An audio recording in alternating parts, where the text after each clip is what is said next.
ભગવાન શ્રી કૃષ્ણ રસોવૈસ આનંદ સ્વરૂપ છે. વેદોમાં પરબ્રહ્મને આનંદરૂપ કહેવામાં આવ્યું છે. સ આનંદ માત્ર કરપાદ મુખોદરાદિ હસ્ત ચરણ મુખ ઉદર સંપૂર્ણ શ્રીયંગ રસોવૈસ ભગવાન શ્રી કૃષ્ણનું આનંદમય છે. જ્યારે નંદ મહોત્સવ થાય ત્યારે આપણે બધા શું કહીએ છીએ? નંદ ઘેર શું થયું? આનંદ ભયો. પછી કહીએ એ આનંદ કયો? જે કનૈયા લાલ કી. નંદરાયજીને ત્યાં કૃષ્ણ સ્વરૂપે આનંદ પ્રગટ થયો છે.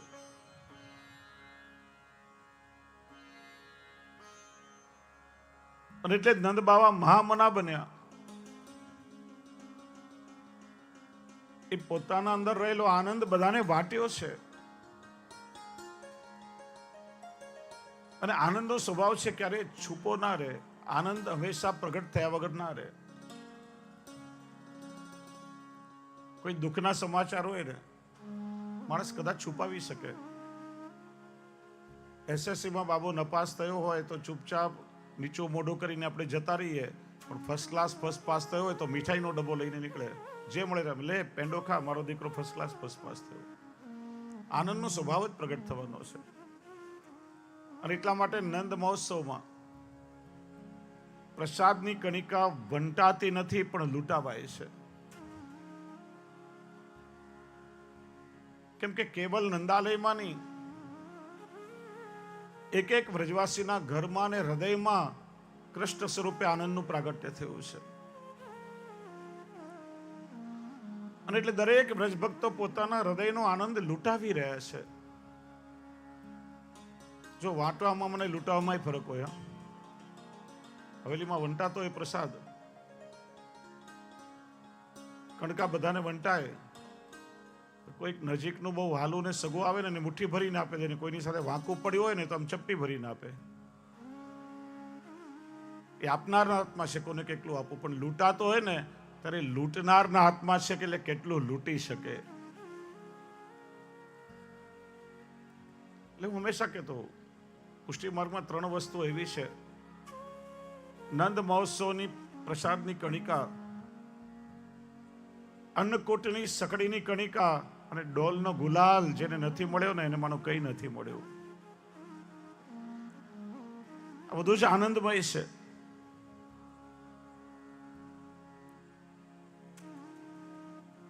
નંદરાયજી, નંદ એટલે પોતાનો આનંદ બીજાને આપે છે. અને યશોદા જે પોતાનો જસ બીજાને અપાવે છે. માટે જ આનંદનો અનુભવ કરવો હોય તો આપણે પણ નંદ યશોદા બનવું પડે.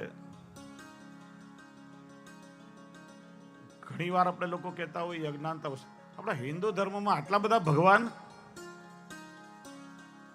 અરે વાસ્તવમાં ભગવાન તો એક જ છે, બાકી બધા દેવ દેવીઓ છે. વેદોમાં ઉપનિષદમાં કોઈ ગ્રંથમાં એવું લખ્યું નથી કે આટલા ભગવાન છે. એકમ સદ વિપ્રા બૌધા વદંતી.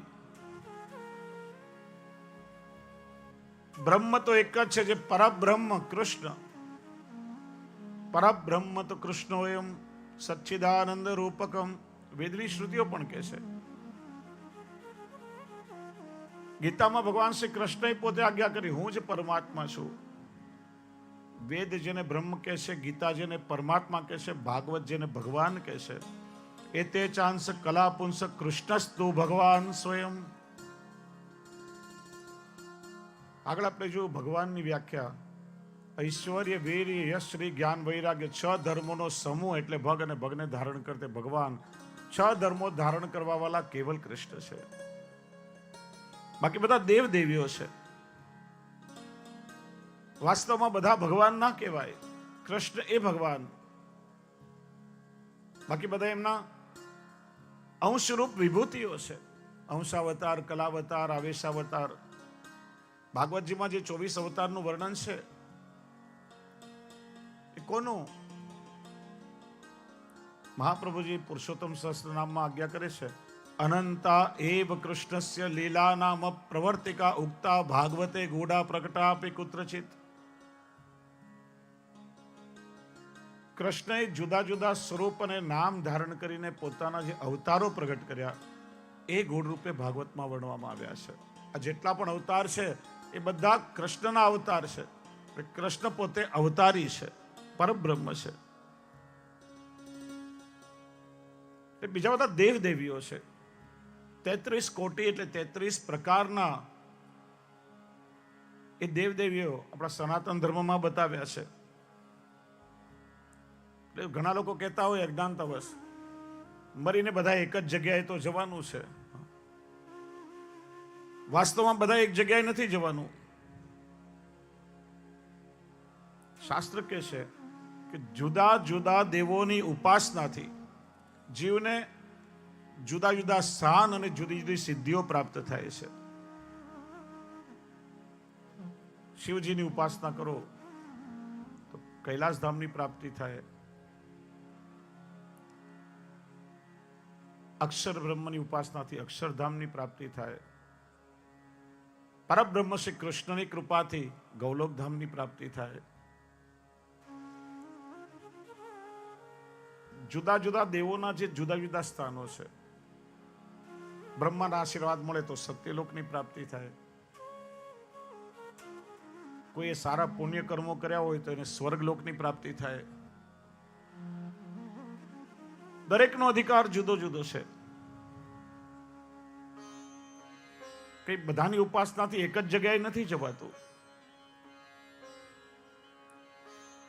ભાગવતજીમાં પણ સુખદેવજી પરીક્ષિતને કથા સંભળાવતા પહેલા પૂછે છે, દ્વિતીય સ્કંદમાં કહ્યું છે આગળ કે અમુકની ઉપાસનાથી અમુક ફળ મળશે, અમુકની ઉપાસનાથી અમુક ધામ મળશે. જુદા જુદા દેવોની ઉપાસનાનું જુદું જુદું ફળ બતાવીને સુખદેવજી પરીક્ષિતને પૂછે છે, બોલ તારે કોની ઉપાસના કરવી છે, તારે કયું ફળ જોઈએ છે? ત્યારે પરીક્ષિતે કહ્યું, હે બ્રહ્મન, મારે તો કેવલ પ્રભુને પામવા છે. ત્યારે સુખદેવજીએ પરબ્રહ્મ ભગવાન શ્રી કૃષ્ણની કથા સંભળાવી અને કહ્યું, એતે ચાંસ કલા પુંસ કૃષ્ણસ્તુ ભગવાન સ્વયં. હે પરીક્ષિત, આ બધા જ કૃષ્ણના અવતારો છે. એટલે કૃષ્ણાશ્રયમાં શ્રી મહાપ્રભુજી આજ્ઞા કરે છે, પ્રાકૃતા સકલા દેવા ગણિતાનંદ કમૃત પૂર્ણાનંદો હરિસ્તસ્માત કૃષ્ણ એવ ગતિર્મમ. બધા દેવદેવીઓ પ્રાકૃત છે એટલે પ્રકૃતિને આધીન છે. કોઈમાં રજોગુણ છે, કોઈમાં તમોગુણ છે, કોઈમાં સત્વગુણ છે, કોઈ નિર્ગુણ છે. જન્મ પણ થાય, મૃત્યુ પણ થાય. બ્રહ્માનું પણ એક પરાર્ધનું આયુષ્ય છે. બ્રહ્માનું આયુષ્ય પૂરું થાય ત્યારે એમનું મૃત્યુ થાય. પ્રભુની નાભીમાંથી નવા બ્રહ્માનું સર્જન થાય. આ બધાનો આનંદ ગણી શકાય તેટલો છે. કેવલ શ્રીહરિ પૂર્ણાનંદ છે. વેદ પ્રતિપાદિત કરે છે. જો ઘણીવાર કૃષ્ણને બધા વિષ્ણુનો અવતાર માને છે, પણ ભૂલ છે. શાસ્ત્રોમાં વારંવાર શિવ, વિષ્ણુ, રામ આ બધા શબ્દો આવે છે, પણ આ કોઈ એક અવતાર માટે નહીં. આ શિવોહમ શિવોહમ કે માણસના અંતિમ સમયમાં ચાહે પુષ્ટિમાર્ગી વૈષ્ણવ કોઈ બી હોય, અંતિમ યાત્રામાં શ્રી રામ બોલીને લઈ જવાય. આ રામ, કૃષ્ણ, શિવ કોઈ અવતાર માટે નહીં, પરબ્રહ્મવાચક શબ્દ છે. કૃષ્ણ સ્વયં પરબ્રહ્મ છે અને પરબ્રહ્મમાંથી બ્રહ્મા, વિષ્ણુ, શિવ આ ત્રણેય દેવો પ્રગટ થયા છે અને સૃષ્ટિના સંચાલનનું કાર્ય ભગવાન એમને સોંપ્યું છે.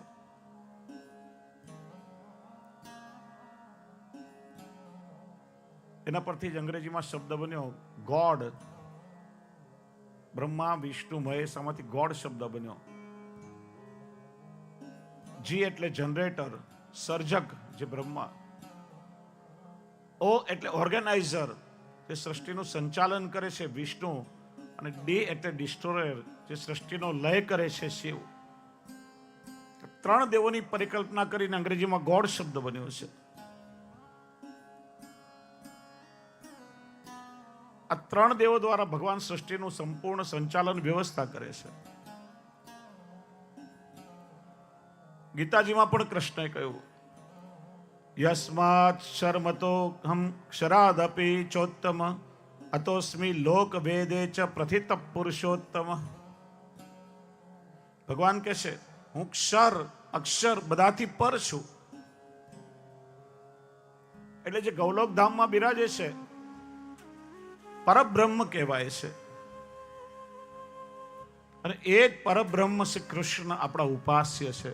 શ્રી મહાપ્રભુજીએ એ પરબ્રહ્મ, આજની ભાષામાં આપણે જેને કહી શકીએ સુપ્રીમ પાવર, એ સેવ્ય સ્વરૂપે આપણા માથે પધરાવી આપ્યા છે. એટલે વૈષ્ણવ, તમારા ઘરમાં જે ઠાકોરજીનું નંદાલય કે જે ઝાંપીજી બિરાજે છે ને, એ સાક્ષાત ગૌલોક ધામનું સ્વરૂપ છે. અને એ જ પરબ્રહ્મ તમારા ઘરે સેવ્ય સ્વરૂપે બિરાજે છે,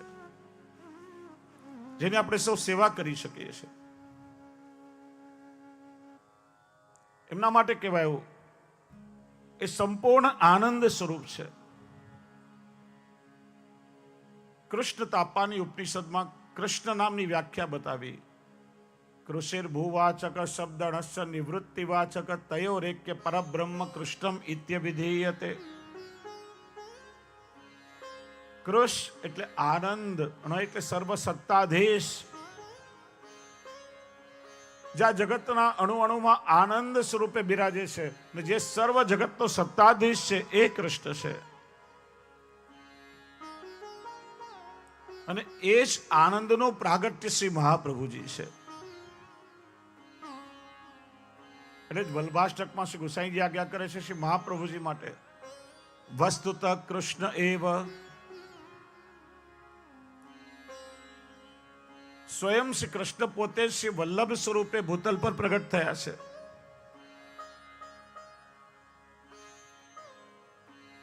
શ્રી આચાર્ય ચરણના તિરોધાન બાદ શ્રી ગુસાઈજીએ શ્રી ગોપીજન વલ્લભ સ્વરૂપે શ્રી મહાપ્રભુજીનું હૃદયમાં ધ્યાન ધર્યું. ત્યારે આપના રોમ રોમમાં આનંદ વ્યાપ્ત થઈ ગયો. એટલા માટે શ્રી ગુસાઈજીના મુખારવિંદમાંથી પહેલું નામ પ્રગટ થયું, આનંદાય નમઃ. એ આનંદ સ્વરૂપ શ્રી વલ્લભને હું વંદન કરું છું.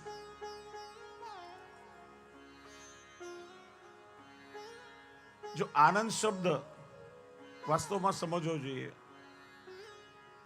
ઘણી વાર આપણે એમ લૌકિકમાં કહીએ, કાશ્મીર ફરવા ગયો, મને બહુ આનંદ આવ્યો. યુરોપની ટ્રીપ કરી આવ્યો, મને બહુ આનંદ આવ્યો. પાર્ટીમાં જમવા ગયો, મને આનંદ આવ્યો. મનપસંદ વસ્તુ મળી, મને આનંદ આવ્યો. એ આનંદનો આભાસ માત્ર છે. એ વાસ્તવમાં આનંદ નથી. આનંદ તો એને જ કહેવાય જેનું ક્યારેય દુઃખમાં પરિવર્તન ન થાય. શ્રી મહાપ્રભુજી આનંદના ત્રણ પ્રકાર બતાવે છે: વિષયાનંદ, બ્રહ્માનંદ અને ભજનાનંદ. લૌકિક ભોગો ભોગવવાથી જે સુખ મળે છે એ વિષયાનંદ, આ ક્ષણિક છે. ગમે ત્યારે પાછું દુઃખમાં એનું પરિણામ નીપજે છે. લૌકિક વ્યવહાર કે લૌકિક વસ્તુ એ ક્યારે આપણને શાશ્વત સુખ આપી શકતા નથી, ગમે ત્યારે દુઃખી કરે છે. સંતાનમાં કોઈને સુખ મળતું હોય, દીકરાનો જન્મ થાય ત્યારે આપણે પેંડા વેચીએ, પણ એ દીકરો મા બાપના કયામાં ન રહે ને મા બાપને ઘરમાંથી કાઢી મૂકે ત્યારે એ દુઃખનું કારણ બની જાય છે. રૂપિયામાં સુખ મળતું હોય, એ જ રૂપિયા હાથમાંથી ચાલ્યા જાય ત્યારે માણસની આંખમાંથી આંસુ કઢાવે છે. ગાડીમાં સુખ મળતું હોય, ગાડીનો એક્સિડન્ટ થાય તો દુઃખનું કારણ બની જાય. મકાનમાં સુખ મળતું હોય, એમાં લીકેજ શરૂ થઈ જાય કે મેન્ટેનન્સ દેવા લાગે ત્યારે એ જ મકાન દુઃખરૂપ બની જાય છે. કેમ કે દુનિયાના બધા જ સુખો સાથે દુઃખ શબ્દ જોડાયેલો છે. પૈસા, સત્તા, ધન, જુવાની હોય ત્યારે આનંદ આપે, આવે ત્યારે આનંદ આપે ને જાય ત્યારે બધું દુઃખ આપે છે.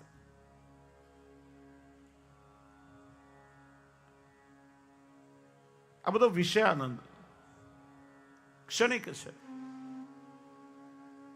ભોગવીએ ત્યાં સુધી સુખ લાગે ને તરત જ પાછું દુઃખમાં પરિણામ લે. બીજો છે બ્રહ્માનંદ. સ્વર્ગનું કે મોક્ષ સુધીનું એ સુખ આપી શકે, એનાથી આગળ નહીં. સ્વર્ગનું સુખ કેવું છે તો કયું? ક્ષીણે પુણ્ય મર્ત્ય લોકે વિશંતિ. પુણ્ય કર્મો હોય ત્યાં સુધી તમે કેવલ સ્વર્ગનું સુખ ભોગવી શકો. જેવા પુણ્ય કર્મો ક્ષીણ થયા, પુનરપી જનનમ પુનરપી મરણમ પુનરપી જનની જઠરે શયનમ, એ જન્મ મરણની પ્રક્રિયા શરૂ થઈ જાય. એ શાશ્વત નથી. આજની ભાષામાં કહીએ તો સ્વર્ગનું સુખ 5 સ્ટાર હોટલ જેવું. ખિસ્સામાં રૂપિયા હોય ત્યાં સુધી ભોગવો, અને રૂપિયા ખલાસ થાય તો ચેકઆઉટ કરીને બહાર નીકળી જવું પડે, નહીં તો વાસણ માંજવા બેસવું પડે.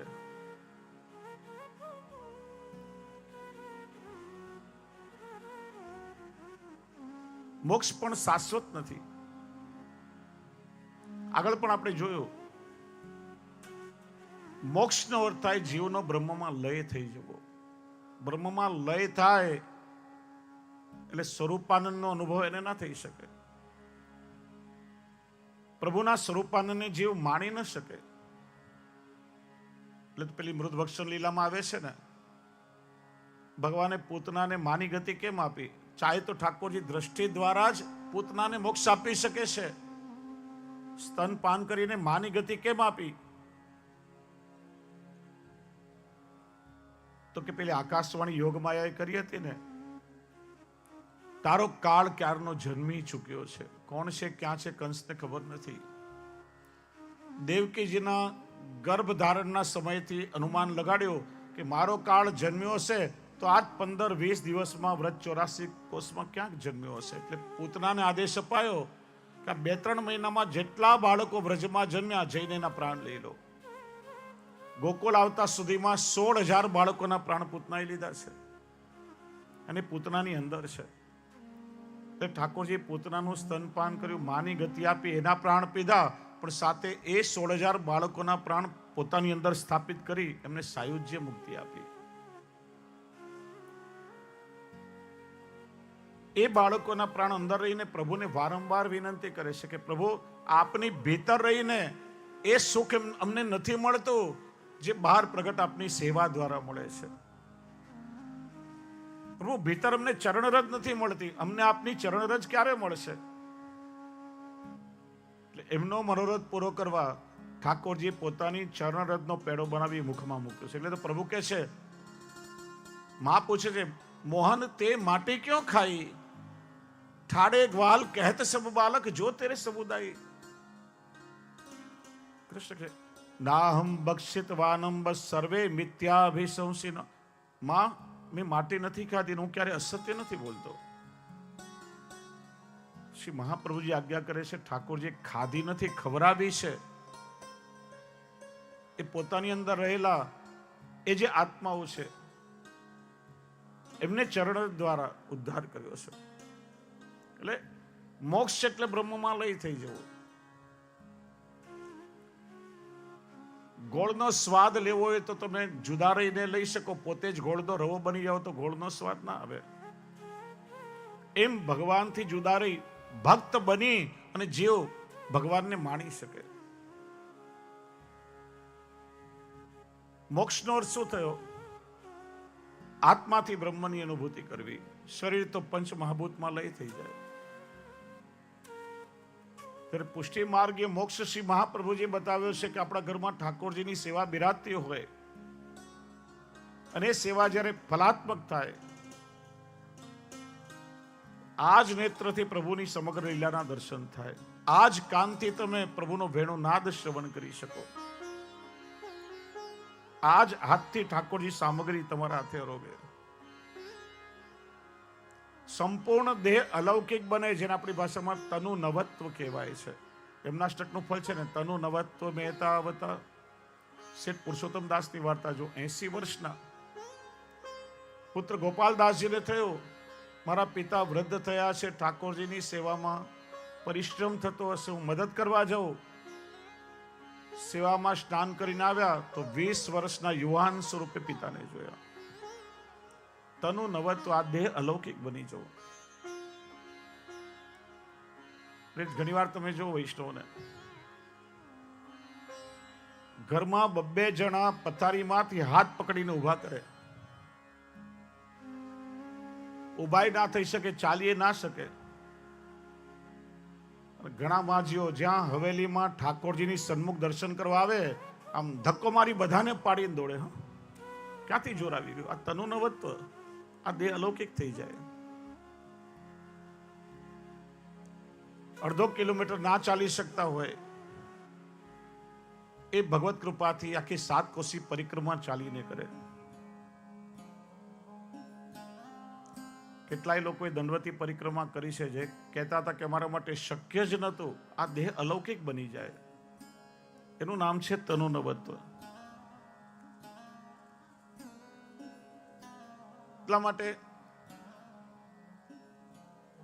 મોક્ષ કાયમ નથી. ઘરમાં ઠાકોરજી બિરાજતા હોય તો આ જ દેહથી પ્રભુની અનુભૂતિ થાય, એ ભક્તિ માર્ગીય મોક્ષ છે. એટલે ઠાકોરજીની સેવા આપણે બધા કરીએ છીએ, સેવાનું ફળ શું? તમને પૂછું છું, બધા સેવા કરો છો ઘરે? ઠાકોરજીની સેવાનું ફળ શું? હા, કંઈક તો બોલો. શું મેળવવું છે ઠાકોરજીની સેવા કરીને? સેવા ફલરૂપા છે, પણ સેવાનું ફલ શ્રી મહાપ્રભુજી બતાવે છે ભગવદ રસાનુભૂતિ. એ ભગવત સેવા દ્વારા એક એક દેહેન્દ્રિયથી ભગવત સ્વરૂપાનંદની અનુભૂતિ થવી, એનું નામ છે ભજનાનંદ. ત્રીજો આનંદ બતાવ્યો ભજનાનંદ. અને ભજનાનંદની પ્રાપ્તિ એ જ માનો દૈવી જીવોનો ઉદ્ધાર છે. અને એટલા માટે તો શ્રી મહાપ્રભુજીએ આ દૈવી જીવોને પુષ્ટિ ભક્તિનું દાન કર્યું છે. અને ભક્તિથી એ ભજનાનંદની પ્રાપ્તિ થશે. શ્રી ગોકુલનાથજી ટીકામાં સમજાવે છે કે અક્ષર બ્રહ્મ પણ આનંદરૂપ છે અને પરબ્રહ્મ પણ આનંદરૂપ છે. ફરક એટલો છે, અક્ષર બ્રહ્મ ગણિતાનંદ છે, પરબ્રહ્મ અગણિતાનંદ છે, એટલે પૂર્ણાનંદ છે. તૈત્રીય ઉપનિષદના આનંદવલ્લી પ્રકરણમાં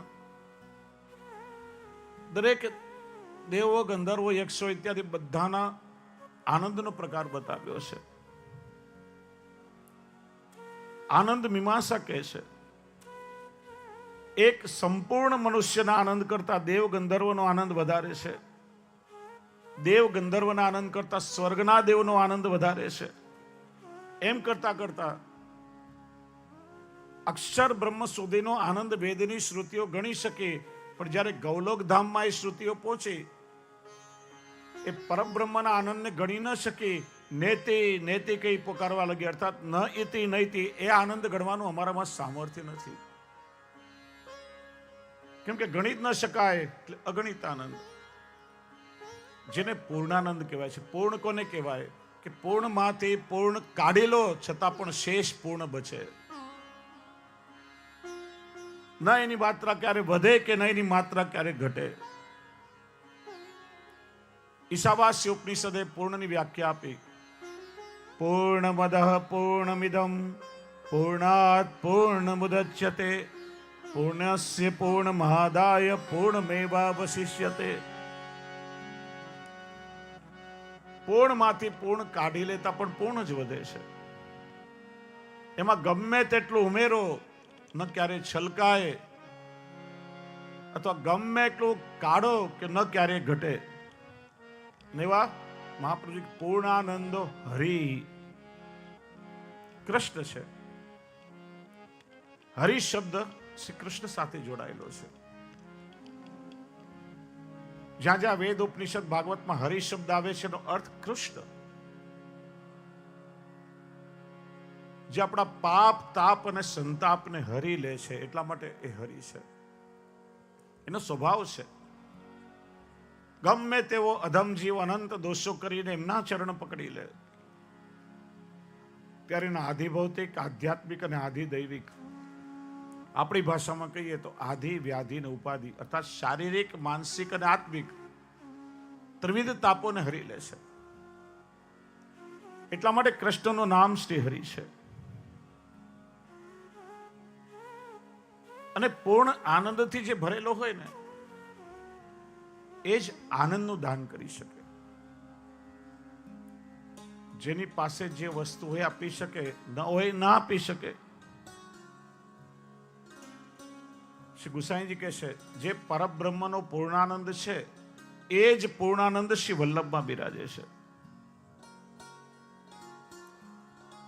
એટલા માટે શ્રી વલ્લભ સ્વયં ભગવદ રૂપ છે એ બતાવવા માટે પ્રથમ નામ પ્રગટ કર્યું આનંદ.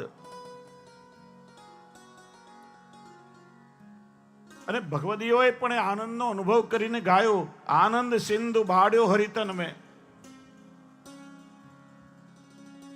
શ્રી ગુસાઈજીએ પણ વલ્ભાષ્ટકમાં આનંદનું સ્વરૂપ બતાવ્યું. શ્રીમદ વૃંદાવનેન્દુ પ્રકટિત રસિકાનંદ સંદોહ રૂપમ. વૃંદાવનમાં જે અલૌકિક આનંદનું પ્રાગટ્ય થયું છે એ જ પ્રભુના મુખ સ્વરૂપ શ્રી વલ્લભ છે.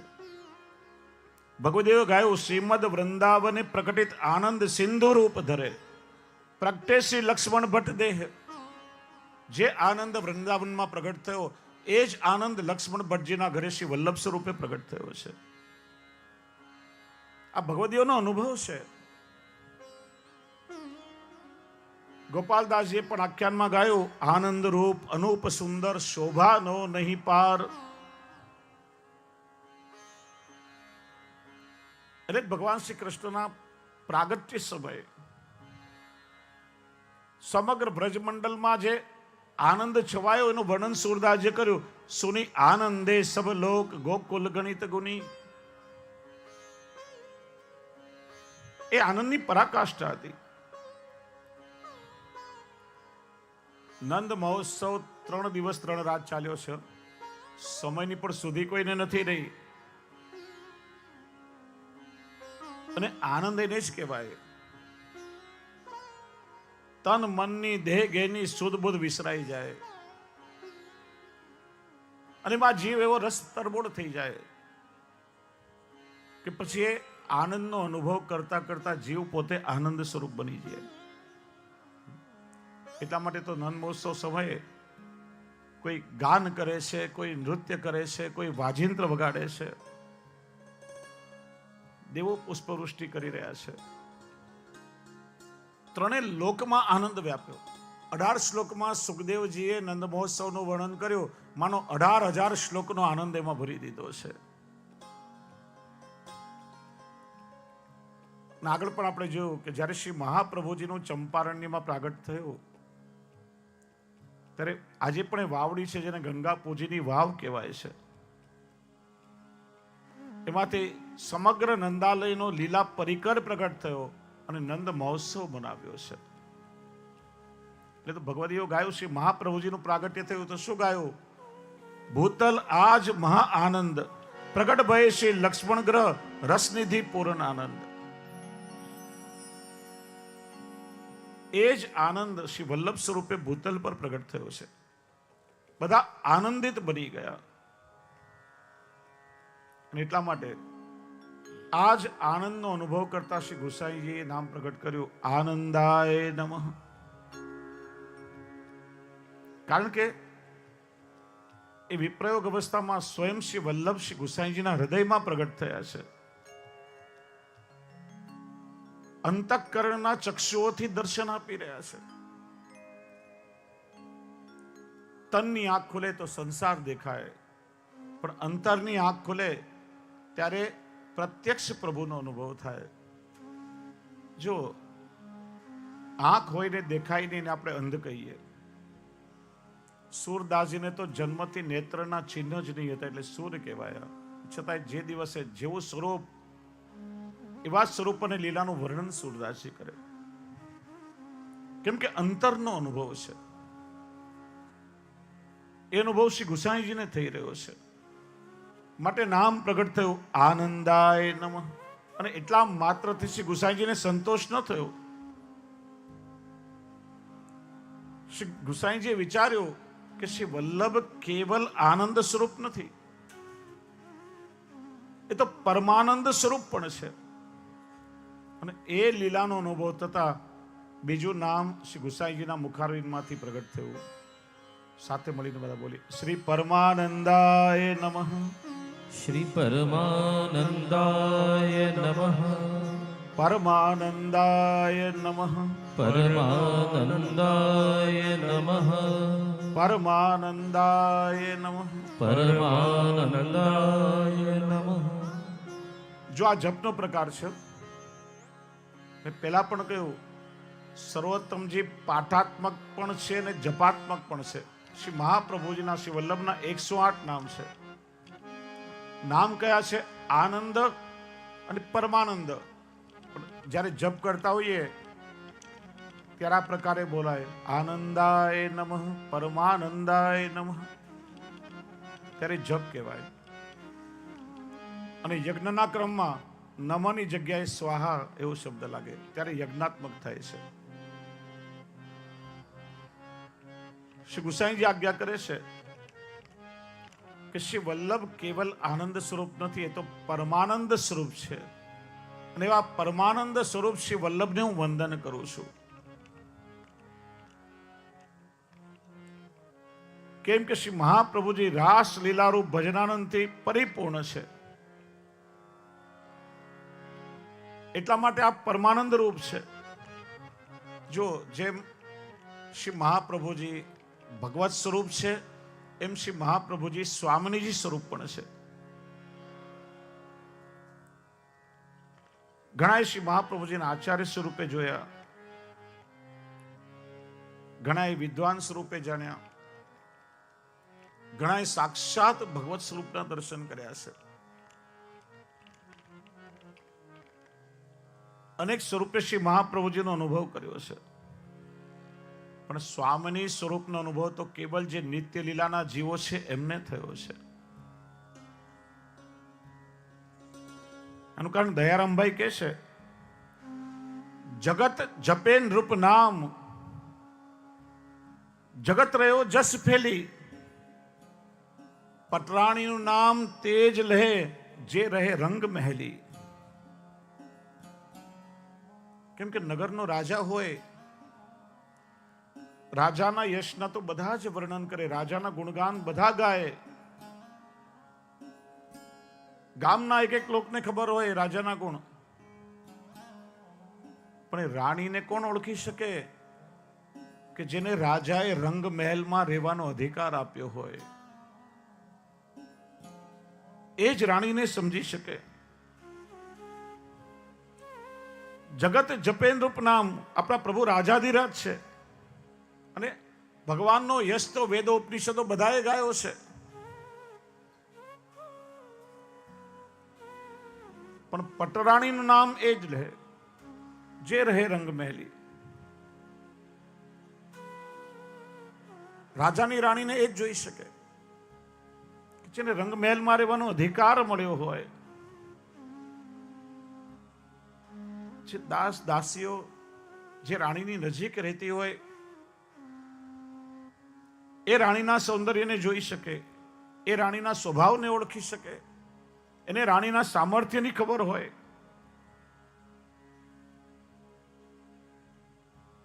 શ્રીનાથજીના સ્વરૂપને તો બધા જ જાણતા હોય, પણ શ્રી વલ્લભના સ્વરૂપને એ જ જીવ જાણી શકે કે જેને શ્રીજી બાવાએ પોતાની નિકુંજમાં રહેવાનો અધિકાર આપ્યો હોય, જે પ્રભુની લીલાના અંતરંગ જીવો છે. એ જ નિત્ય લીલાના અંતરંગ જીવો શ્રી વલ્લભના સ્વામીની સ્વરૂપને માણી શકે. કૃપા વગર શક્ય નથી. અને એ જ દૈવી જીવોનું પરમ ભાગ્ય છે કે નિત્ય લીલાથી વિખૂટી પડેલી એ લીલા સૃષ્ટિને ફરી પ્રભુ સુધી પહોંચાડવા સ્વયં વલ્લભ અવતાર થયો છે. અને એટલા માટે ભગવદીઓએ ગાયો, ભાગ્યન ભૂતલ આયે, શ્રી વલ્લભ ભાગ્યન ભૂતલ આયે. કલયુગ સબ યુગ તે અધિક આયે. જો અન્ય યુગોમાં અવતાર થયા, પણ બધા કરતા ભગવદીઓએ કલયુગને શ્રેષ્ઠ માન્યો. કેમ કે આ કલીમાં સાક્ષાત શ્રી વલ્લભ જેવો અવતાર થયો છે. એટલે ભાગ્યન ભૂતલ વલ્લભાઈ. શ્રી વલ્લભાધીશ કી જય.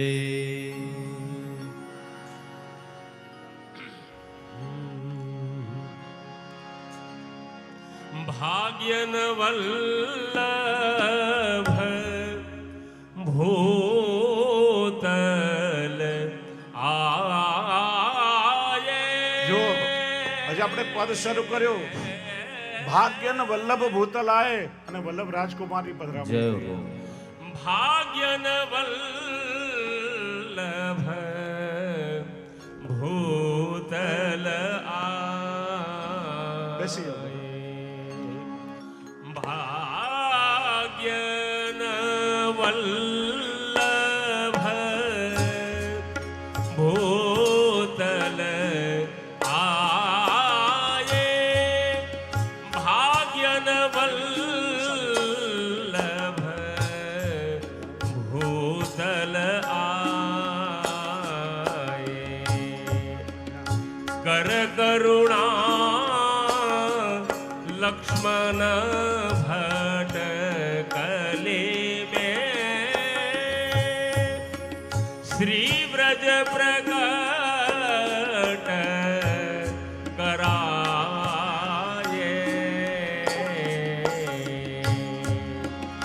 ચિંતા તજો ભજો ઇનકે પદ મહાપદાર્થ પાયે. ભાગ્યન વલ્લભ ભૂતલ આયે. ભાગ્યન વલ્લભ ભૂતલ આયે. ભાગ્યન વલ્લભ ભૂતલ આયે.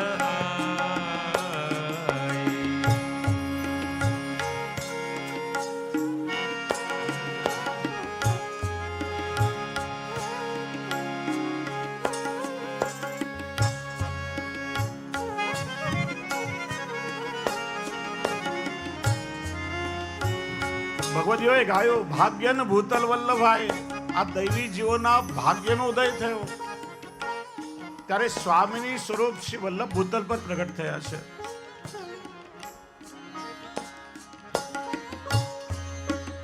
દાસ જનન કે સકલ મનોરથ પૂરે ગે મન ભાયે.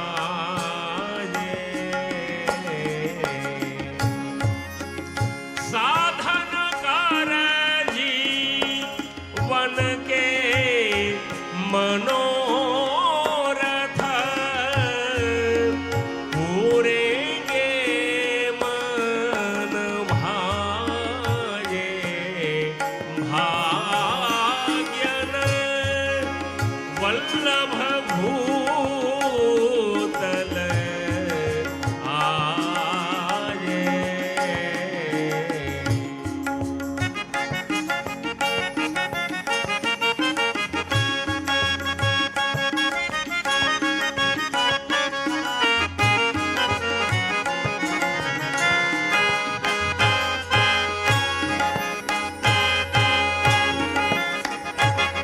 સાધન કર જીન દેહ દુખાવો